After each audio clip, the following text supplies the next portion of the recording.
제가 요즘에 거울 명상을 굉장히 열심히 하고 있잖아요. 그런데 제가 얼마 전까지만 해도 명상, 수행, 정화는 별로 필요 없다라고 이야기를 했었어요. 근데 제가 거울 명상을 재밌게 하고 있습니다. 저는 왜 명상, 수행, 정화가 필요 없다고 얘기했으며 또 지금은 어떠한 마음인지에 대해서 말씀드리려고 합니다.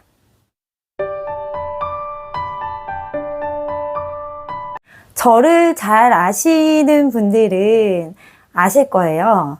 제가 명상, 수행, 그리고 정화는 필요 없다라고 이야기를 했어요. 제가 왜 그런 얘기를 했을까요? 그것을 이야기하려면 제가 마음 공부를 했던 과정을 살펴보면 좋아요. 저는 마음 공부를 맨 처음에 심리서부터 찾아봤다가 그 다음에 내면와의 치유, 무의식 정화를 하게 됐었거든요. 그러니까 기본적으로 그 부분이 마음 공부의 그 포션에서 굉장히 많은 부분을 차지해요. 그냥 검색하면 그 부분이 나오거든요. 그래서 저는 내면와의 치유, 무의식 정화를 열심히 했어요. 그렇게 정화를 하면서 너무 신기하게도 세상에 싫어하는 사람이 한 명도 없어지고, 그러니까 제가 싫어하는 사람이 있었을 거 아니에요. 근데 싫어하는 사람이 없는 거예요. 그 싫어했던 사람을 용서했어요. 근데 그 용서라는 단어도 내 입장에서 용서지 용서란 것도 없거든요. 근데 어쨌든 나는 정말 다른 사람이 봤을 때 나를 가해했다고 생각하는 사람조차도 싫어하지 않고 있더라고요. 그래서 와, 되게 신기하다라는 생각을 했어요. 그리고 또 부차적으로 우리가 흔히 인간으로서 느끼는 열등감, 수치심, 무서움 이런 것들이 없어졌어요. 그래서 너무 신기했거든요. 물론 굉장히 갑작스럽게 오는 그런 느낌들은 있을 수는 있는데 그냥 왔다 그냥 사라지거든요. 그래서 너무 신기하고 그래서 사실 유튜브를 시작했었어요. 와, 이게 되는구나. 내가 원래 이게 내 거라고 생각했던 이 마음들이 없는 거였네? 라는 것을 알려드리고 싶어서 유튜브를 시작했었죠. 제가 2년 전에. 그래서 무의식 정화, 내면와의 치유를 했었고, 근데 이제는 좀 다 된 것 같다라고 해서 그냥 안 했던 것 같아요. 그리고 또 명상. 명상은 사실 뭐 무의식 정화, 내면와의 치유할 때 명상으로서 했거든요. 그래서 그 명상에 대해서 또 집착하는 부분이 사람마다 생겨요. 예를 들어서 저 같은 경우는 명상을 안 했어요. 밤에 자기 전에. 그러면 그 다음날 꼭 안 좋은 일이 벌어질 것 같은 거예요. 그래서 안 좋은 일이 정말 벌어졌어. 남편하고 싸웠어. 그러면 맞잖아. 내가 명상 안 해서 그렇잖아. 명상을 꼭 해야 돼. 뭐 이런 식으로 집착을 하는 거예요. 그래서 명상에 대한 집착이 생기더라고요. 그리고 또 중요한 거는 명상을 해요. 그러면 정말 아무것도 없구나, 공이구나, 막 이렇게 알다가 딱 눈 뜨고 저는 육아를 하는 순간 바로 아이에게 정말로 애고적으로 대하고 있는 거예요. 그러니까 명상의 세계와 실제 생활이 따로 노는 거예요. 그래서 마음 공부하는 사람은 색가공이 하나라는데 저는 정말로 괴리감 있이 살고 있더라고요. 그럼 이때만 이러면 뭐해? 나는 이렇게 생활을 하는데 이런 생각이 들었어요. 그래서 명상에 대해서 내가 너무 집착하는 것도 싫고 이걸 너무 하려고 애쓰는 것도 싫고 또 색가공이 하나라는데 이렇게 두 개가 따로 노는 것도 싫더라고요. 그래서 그냥 저는 안 했어요. 안 하고 또 만약에 내가 안 했을 때 안 좋은 일이 벌어졌다 그러면 벌어졌나 보다 하고 받아들이고 그렇게 지나면서 명상을 점점 안 하게 됐던 것 같아요. 그리고 수행. 저는 명상으로서 이게 저의 상을 버리는 수행을 했었거든요. 근데 가만히 생각해 보면 저는 그 수행을 10분에서 20분도 하기가 힘들었어요. 솔직히 얘기해서. 그러니까 애들을 다 재우고 방에서 혼자 명상을 해야 되는데 저희 남편이 제가 명상을 하거나 마음 공부하는 걸 싫어했었거든요. 그러면 그걸 하면서 저희 남편이 아이들 때문에 문을 이렇게 열 때가 있어요. 아이들이 이불을 잘 덮고 있는지 이렇게 확인할 때가 있는데 그때 제가 그걸 하고 있으면 난리가 날 것 같으니까 너무 신경이 쓰이는 거예요. 근데 나는 그 시간밖에 할 수가 없어. 왜냐면 그 나머지 시간들은 아이들과 계속 같이 있어야 되고 아이들의 여러 가지를 들어줘야 됐었거든요. 그럼 나는 10분, 20분도 겨우 내서 수행을 한단 말이죠. 그렇다면 반대로 시간적 여유가 많은 사람들은 1시간, 2시간 수행을 할 수 있잖아요. 뭐 2시간, 3시간, 4시간. 그러면 그 사람들은 더 잘 깨달을 수 있겠네요. 저보다. 근데 저는 아무리 생각해봐도 저는 10분, 20분밖에 못 냈거든요. 그러면 어느 깨달은 사람들이 말하기에도 다 깨달아져 있다. 너도 깨닫고 너도 깨달아져 있다. 그냥 깨달아졌다는 거 알 뿐이다. 그렇게 말씀을 하시는데 나도 깨달아져 있는데 왜 나는 못 깨달아야만 하지? 이러한 상황들 때문에 이게 말이 안 되잖아요. 너는 시간 많으니까 깨달을 수 있고 너는 시간 없으니까 못 깨닫고 이게 말이 안 되잖아요. 그래서 아니 이게 무슨 말도 안 되는 소리야? 이런 생각이 좀 들었어요. 그래서 저는 수행도 그만뒀지요. 근데 그 모든 것을 다 통틀어서 수행, 명상, 정화가 필요 없다라고 얘기한 이유 중에 하나는 제가 제 에고를 잘 살펴보고 그 에고를 내려놓으면서 굉장히 마음이 가벼워졌거든요. 그러면서 명상이나 수행이나 정화가 별로 중요하지도 않고 필요하지도 않는 거예요. 왜냐면 제가 실생활에서 어떤 게 다가와도 그렇게 힘들지 않거든요. 그래서 제가 필요 없다고 말씀드린 거였어요. 그러니까 어떤 그런 뭐 심각한 다른 사람이 생각할 때 어떻게 살아요? 뭐 이런 상황이어도 저는 아니 뭐 그렇게 됐으니까요. 그랬으니까요. 그럴만 했으니까요. 이런 대답을 하거든요. 정말 무의로서 그냥 이랬구나. 얘는 또 아바타처럼 이렇게 반응했네. 이게 너무 알아차려지거든요. 그래서 이게 필요 없다고 얘기를 했어요.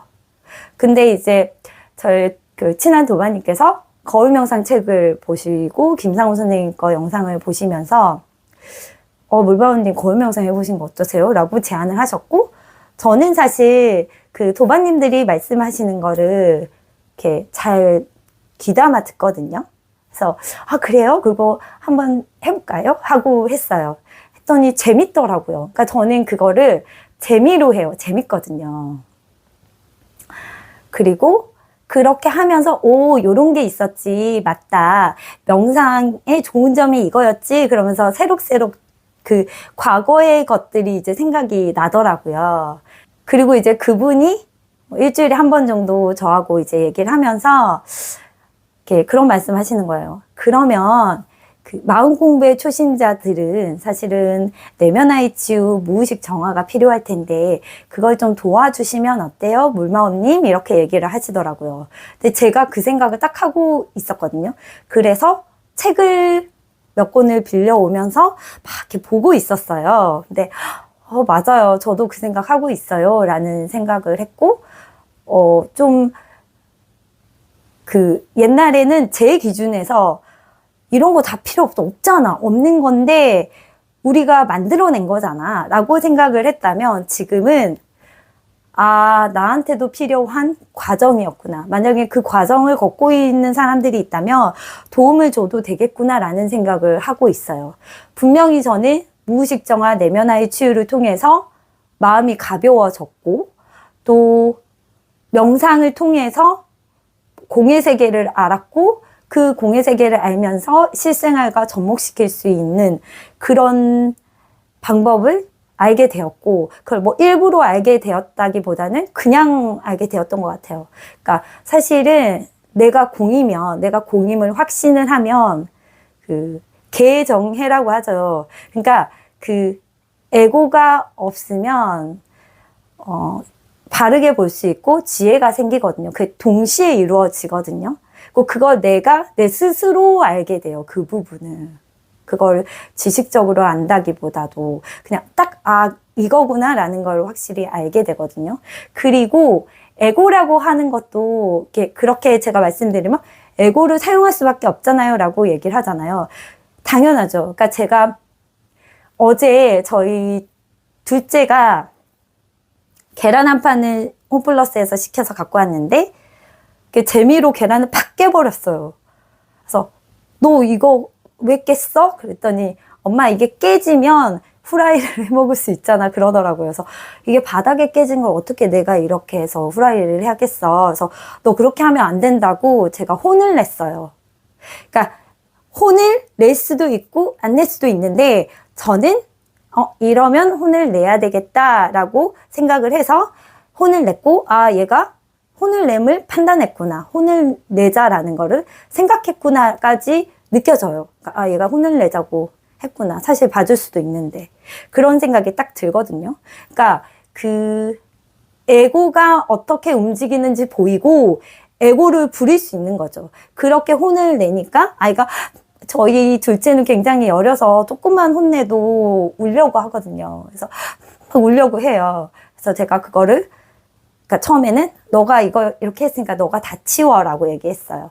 했더니 애기가 치우는데 되게 미숙하게 치우죠. 아직 7살이니까. 그래서 이렇게 해야지 막 이렇게 하니까 애기가 막 하려고 하더라고요. 그러다 이제 제가 딱 도와줬어요. 마무리 다 하고 이리 와봐 딱 했더니 와서 안아줬어요. 그러니까 바로 엄마가 안아주면서 그랬어? 이렇게 하니까 저는 이 전환이 굉장히 빠른 거죠. 그러면 아이도 금방 풀리고. 그래서 이것을 부릴 수 있고 이것을 알아차릴 수 있는 거거든요. 한마디로. 그래서 에고가 아예 없다라고 하는 표현과 에고를 부릴 수 있다라는 건 같이 쓰이는 거예요. 생활 속에서. 그래서 그렇게 하고 있거든요. 그래서 그게 생활 속에서 마음 공부하는 거라고 저는 생각합니다. 왜냐하면 제가 그렇게 하고 있으니까요. 그리고 이런 부분을 아셨으면 좋겠어요. 왜냐면 저는 그 생각이 없어야 된다, 분별이 없어야 된다, 법문에서 많이 나오잖아요.